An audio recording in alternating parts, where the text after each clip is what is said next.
जय हिंद दोस्तों सारथी प्रोग्राम के तहत जो हम MPPSC प्री 2020 का सिलेबस कवर कर रहे हैं उसका यह दूसरा लेक्चर है। इससे पहले लेक्चर में हमने MP का जो इतिहास है वो मौर्योत्तर काल तक मौर्य काल तक कवर कर लिया था। आज के इस लेक्चर में हम मौर्योत्तर काल, गुप्त काल एवं गुप्तोत्तर काल को कवर करेंगे। दोस्तों यदि आपने हमारे चैनल को सब्सक्राइब नहीं किया है तो सब्सक्राइब बटन पर क्लिक कर हमारे चैनल को सब्सक्राइब करें ताकि आपको हमारे आने वाले वीडियो की अपडेट्स मिलती रहे। इस वीडियो की जो PDF है वह आप हमारे टेलीग्राम ग्रुप से डाउनलोड कर सकते हैं, जिसकी लिंक वीडियो के डिस्क्रिप्शन बॉक्स में दे दी गई है। दोस्तों हम बात करते हैं मौर्योत्तर काल की। तो MP के संदर्भ में मौर्योत्तर काल में क्या हुआ था कि भारतीय और विदेशी शासकों का क्या हुआ था, भारत में आगमन हुआ था। तो जो भारतीय शासक थे उसमें शुंग, कर्ण, आंध्र, सातवाहन और वकाटक थे, जबकि जो विदेशी शासक थे उसमें इंडो ग्रीक, शक, पल्लव और कुषाण थे। ठीक है। और जो अन्य मौर्योत्तर राजवंश हैं जो मौर्योत्तर समय में थे गुप्तों के पहले, तो वो थे इक्ष्वाक, अवीर, नाग और मालव। तो आइए हम देखते हैं इनको बारी बारी। तो सबसे पहले हम देखते हैं भारतीय शासक। भारतीय शासक में शुंग वंश। तो शुंग जो थे वो मूलतः उज्जैन के निवासी थे। ये कहाँ के थे? ये उज्जैन के थे। तो जो पुष्यमित्र शुंग था, ठीक है, इसने अंतिम मौर्य शासक जो बृहदत्त था उसको मारकर इस वंश की स्थापना की थी। ठीक है। अब पुष्यमित्र शुंग जो है इसने सांची का जो स्तूप है उसके तोरण का निर्माण भी करवाया था। फिर हम देखते हैं भरूच स्तूप सतना में, यह भी इसके समय का है। ठीक है, जिसके जो खोज करता है वो अलेक्जेंडर कनिंघम है। इसके बाद इस वंश में अग्निमित्र शासक हुआ। ठीक है, यह पुष्यमित्र शुंग का क्या था? पुत्र था। ठीक है, पुष्यमित्र शुंग ने इसे क्या किया? विदिशा का राज्यपाल बना दिया। अब विदिशा का जब यह राज्यपाल बना तो इस अग्निमित्र का मालविका के साथ जो प्रेम प्रसंग था उसको आधार बनाकर कालिदास ने मालविकाग्निमित्रम की रचना की। मालविकाग्निमित्रम के अनुसार इसने विदर्भ का जो यज्ञसेन था उसको हराया था। यानी जो अग्निमित्र था उसने किसको हराया था? यज्ञसेन को हराया था। किसके अनुसार? मालविकाग्निमित्रम के अनुसार। ठीक है। इसके बाद हम देखते हैं कि इसके समय सांची के आसपास परिक्रमा स्थल यानी कि जंगला परिक्रमा स्थल का निर्माण करवाया गया था। तो क्वेश्चन यदि आता है कि सांची के स्तूप के आसपास परिक्रमा स्थल का निर्माण किसके शासन काल में या किसके समय करवाया गया था, तो अग्निमित्र। तोरण आता है तो वो पुष्यमित्र के समय। इसके बाद अगला शासक हुआ भागभद्र। इसके विदिशा दरबार में इंडो ग्रीक शासक, जो इंडो ग्रीक शासक था एंटियालकिडास, ठीक है, उसने हेलियोडोरस नामक राजदूत को भेजा था। अब हम देखते हैं हेलियोडोरस के बारे में। तो हेलियोडोरस, इसको स्थानीय लोगों ने इसका नाम खंबा बाबा के नाम से रखा है। ठीक है, यह वैष्णव धर्म से संबंधित था, मतलब यह वैष्णव धर्म का अनुयायी था। इसने विदिशा में गरुड़ स्तंभ का निर्माण करवाया जो ब्राह्मणी लिपि में था। इसने गरुड़ स्तंभ का निर्माण करवाया जो ब्राह्मणी लिपि में था। यानी जो गरुड़ स्तंभ था वो किस लिपि में था? ब्राह्मणी लिपि में। इसके बाद दोस्तों चालू होता है सातवाहन वंश। ठीक है, तो जो सातवाहन वंश है इसका संस्थापक था शिमुक। ठीक है, इसके बाद सतकर्णी प्रथम शासक हुआ। इसकी मालवा विजय का उल्लेख सांची में उत्कीर्ण एक लेख से प्राप्त होता है जिसमें इसके सिक्कों पर श्री सात का नाम उत्कीर्ण है। श्री सात का अर्थ होता है सतकर्णी। ठीक है, तो सतकर्णी प्रथम जो था उसकी मालवा विजय का वर्णन कहाँ से मिलता है? सांची में एक उत्कीर्ण एक उल्लेख है वहाँ से प्राप्त होता है। इसके बाद गौतमीपुत्र सतकर्णी शासक हुआ, यह इस वंश का सबसे महान शासक था। ठीक है, इसके सिक्के उज्जैन से प्राप्त हुए हैं। इसके सिक्के कहाँ से प्राप्त हुए हैं? उज्जैन से सिक्के प्राप्त हुए हैं। इसके बाद यज्ञश्री सतकर्णी शासक हुआ, यह इस वंश का अंतिम शासक था। ठीक है, इसके सिक्के देवास और विदिशा से प्राप्त हुए हैं। इसके बाद आता है वाकटक वंश। तो वाकटक वंश का जो संस्थापक था वो था विंध्य शक्ति। ठीक है, इसका शासन कहाँ था? विदिशा के जो आसपास का क्षेत्र है वहाँ था।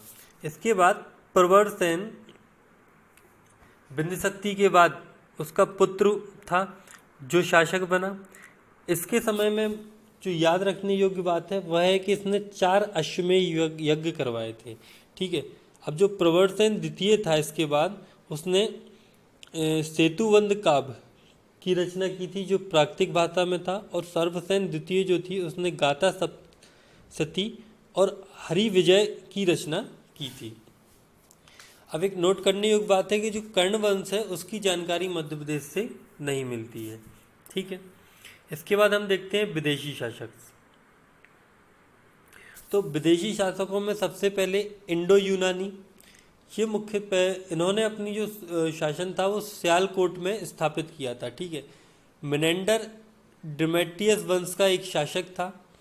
ठीक है, जिसको नागसेन ने बौद्ध बनाया था। ठीक है, इसने पाटलिपुत्र पर ढाबे बोले।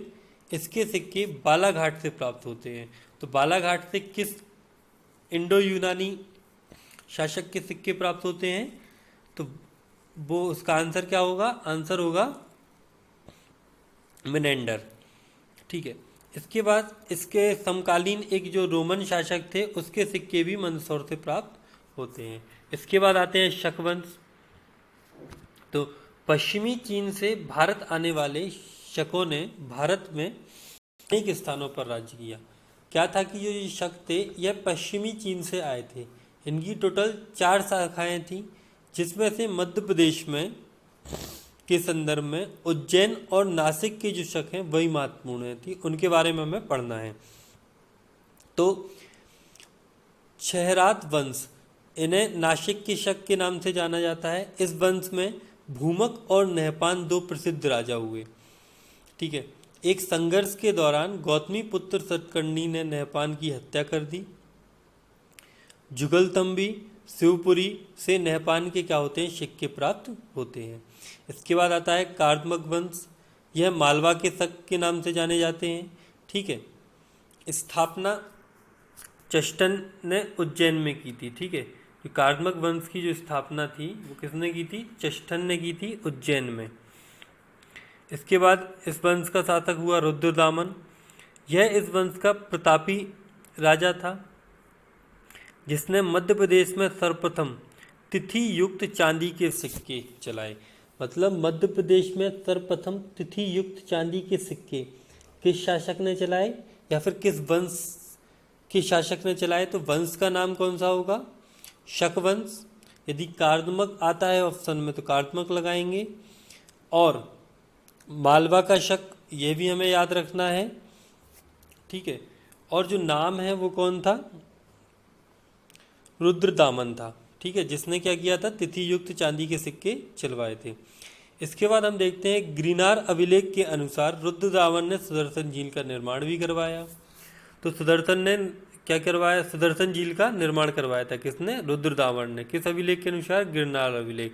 तो गिरनार अभिलेख किस शासक से संबंधित है? रुद्रदामन से। फिर इसके बाद हुआ रुद्रसिंह तृतीय। यह मालवा का अंतिम शक शासक था जिसे चंद्रगुप्त विक्रमादित्य, ठीक है, ने मारकर जो शक साम्राज्य था उसे गुप्त साम्राज्य में मिला लिया। इसके बाद हम देखते हैं कुषाण। तो कुषाण वंश का जो संस्थापक था वो कुंजल कडफिसेस था। ठीक है, लेकिन जो वास्तविक संस्थापक है वो बिम कडफिसेस था जिसके सिक्के विदिशा से प्राप्त होते हैं। ठीक है, इसके बाद कनिष्क शासक हुआ। यह इस वंश का सबसे प्रतापी शासक था। इसके सिक्के शहडोल व जबलपुर से प्राप्त हुए हैं। वासुदेव, यह इस वंश का अंतिम शासक था।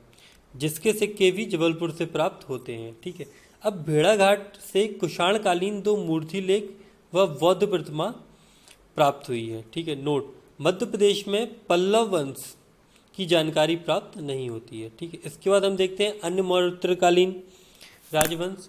ठीक है, तो अन्य मौर्योत्तरकालीन जो राजवंश है उसमें अभीर वंश, यह मुख्य निर्माण क्षेत्र में था। ठीक है, अनूप जिसको बोलते हैं, है ना, यह शातवाहन के सामंत थे। ये किसके सामंत थे? ये शातवाहन के सामंत थे। इस वंश का जो संस्थापक था वो ईश्वर सेन था। ठीक है, इसके बाद मालव। तो मालव एक जाति थी, माना जाता है कि जो मालवा नाम है वो इन्हीं के नाम पर पड़ा था। ठीक है, अब यह जाति सिकंदर के आक्रमण के समय क्या हुआ था कि यह प्रचलित हुई है जाति सिकंदर के आक्रमण के समय। ठीक है, पारणी जो विद्वान हैं उन्होंने अपने ग्रंथ अष्टाध्यायी में इन्होंने इन्हें किसी क्या आयुर्जीवी बताया है। ठीक है, इसके बाद हम देखते हैं नागवंश। तो नागवंश कहाँ था? यह विदिशा में था। यह सामान्यतः मथुरा क्षेत्र का वंश था। नागवंश कहाँ का था? मुख्यतः मथुरा क्षेत्र का। इसके एक शासक विदिशा में इसकी एक शाखा विदिशा में आकर बसी। इस वंश का शासक वार्षिक कहलाते थे क्योंकि ये शिवलिंग धारण करते थे। ठीक है, तो नागवंश जो था वो कहाँ का था? मथुरा का था, जिसकी एक शाखा विदिशा आकर बस गई थी और इस वंश के जो शासक थे वो वार्षिक कहलाते थे। ठीक है, क्योंकि ये शिवलिंग धारण करते थे। फिर इसके बाद इसमें एक शासक था वृषनाथ। ठीक है, यह इस वंश का संस्थापक था। ठीक है, इसने अपनी राजधानी विदिशा को बनाया, जिसे बाद में भीमनाग पद्मावती ले गया था। तो यानी इस वंश की 2 राजधानियां थी। कौन कौन सी? एक तो थी आपकी विदिशा और दूसरी क्या थी? पद्मावती। ठीक है, इसका एक सिक्का किसका? वृषनाथ का, विदिशा से प्राप्त होता है। ठीक है, इसके बाद विवाह संबंध देखते लेते हैं हम। तो जो वाक्टक नरेश प्रवर्तसेन प्रथम के पुत्र के साथ भवनाग की जो पुत्री है उसका विवाह हुआ था, और जो मथुरा की जो नागवंशी राजकुमारी कुबेर नागा थी उसका विवाह चंद्रगुप्त विक्रमादित्य के साथ हुआ था। इसके बाद गणपति नाग, यह इस वंश का नागवंश का अंतिम शासक था जिसे चंद्रगुप्त विक्रमादित्य ने परास्त कर इस वंश को गुप्त वंश में मिला लिया था। ठीक है दोस्तों, तो ये हमारे मौर्योत्तर काल था। अब हम चालू करते हैं गुप्त काल। तो गुप्त काल में जो गुप्त वंश का जो संस्थापक है वो श्रीगुप्त को माना जाता है। ठीक है, गुप्त का वंश का संस्थापक किसे माना जाता है? श्रीगुप्त को। श्रीगुप्त के बाद घटोत्कच राजा बना, उसके बाद चंद्रगुप्त प्रथम, फिर समुद्रगुप्त, फिर रामगुप्त, फिर चंद्रगुप्त द्वितीय बना। तो चंद्रगुप्त द्वितीय, इसे विक्रमादित्य के नाम से भी जाना जाता है। ठीक है, इसने अपनी राजधानी उज्जैनी को बनाया। इसके काल को गुप्त काल का स्वर्णयुग माना जाता है। ठीक है, इसने अंतिम शासक रुद्र सिंह तृतीय, शक शासक रुद्र सिंह तृतीय को क्या किया था? पराजित किया और मालवा में व्याक शैली के सिक्के चलाए थे। तो मालवा में व्याक शैली के सिक्के किसने चलाए थे? चंद्रगुप्त विक्रमादित्य ने चलाए थे। ठीक है, इसके बाद हम देखते हैं कि इसके जो उज्जैनी दरबार था उसमें 9 विद्वानों की मंडली सुशोभित करती थी उज्जैनी दरबार को, जिन्हें हम नवरत्न के नाम से जाना जाता है। तो ये नवरत्न इस प्रकार हैं कि पहले कालिदास, फिर क्षणपक, फिर धन्वंतरी, ठीक है, शंकु या शुक, इसके बाद बराह मेहर, बेताल भट्ट, अमर सिंह, घटरपर्क और बरुचि। यह 9 क्या थे? इसके विद्वान थे जिन्हें नवरत्न के नाम से जाना जाता था।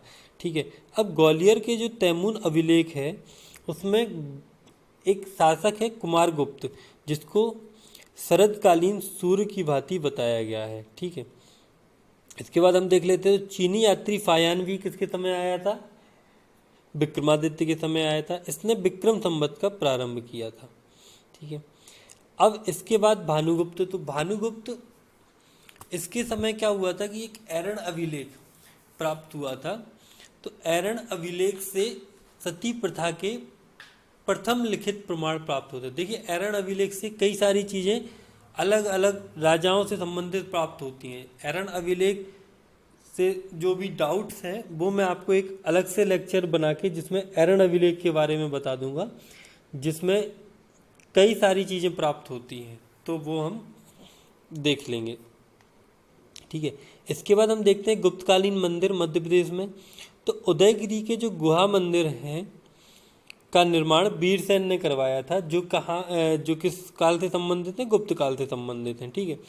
अब मंदिरों में तिगवा, यह विष्णु मंदिर था जो जबलपुर में स्थित है। फिर भूमरा की बात करें हम तो यह शिव मंदिर था जो नागौद सतना में स्थित है। खोए, यह शिव मंदिर था जो नागौद सतना में स्थित है। नचना कुठार, यह पार्वती मंदिर था जो पन्ना में स्थित है। उदयगिरी, यह विष्णु मंदिर है जो विदिशा में स्थित है। इसके बाद हम चित्रकला देख लेते हैं। तो बाघ की चित्रकला जो धार में है यह गुप्त काल से संबंधित है। ठीक है। महत्वपूर्ण बिंदु देख लेते हैं।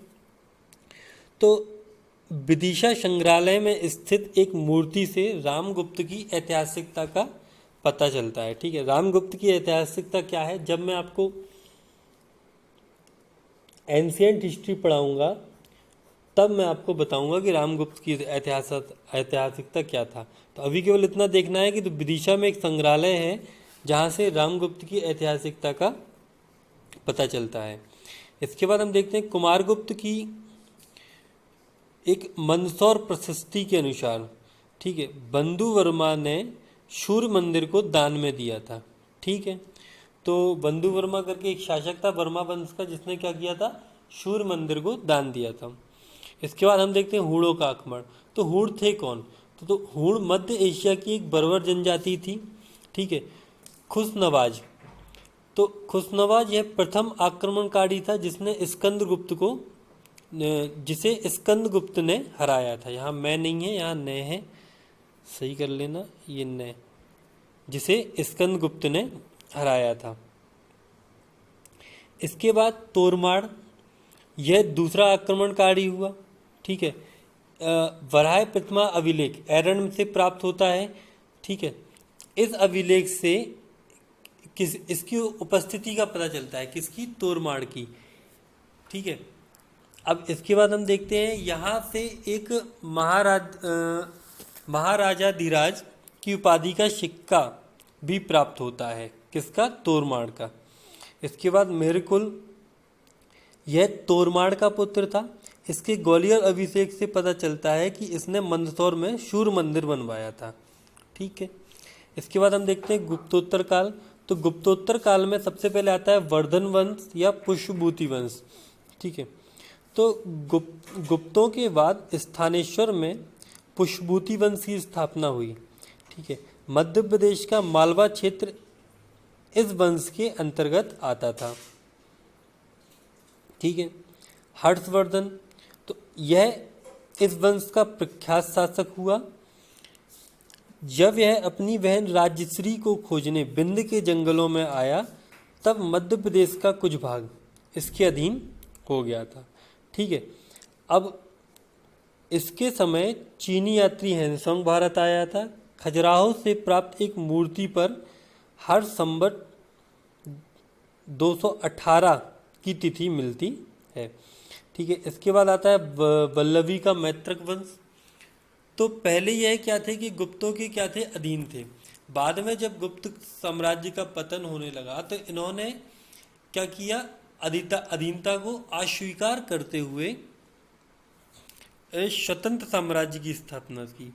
तो शिलादित्य प्रथम, जिसे धर्मादित्य के नाम से भी जाना जाता है, यह वल्लभी का शासक हुआ। ठीक है। ध्रुवसेन द्वितीय, यह बलादित्य के नाम से जाना जाता है।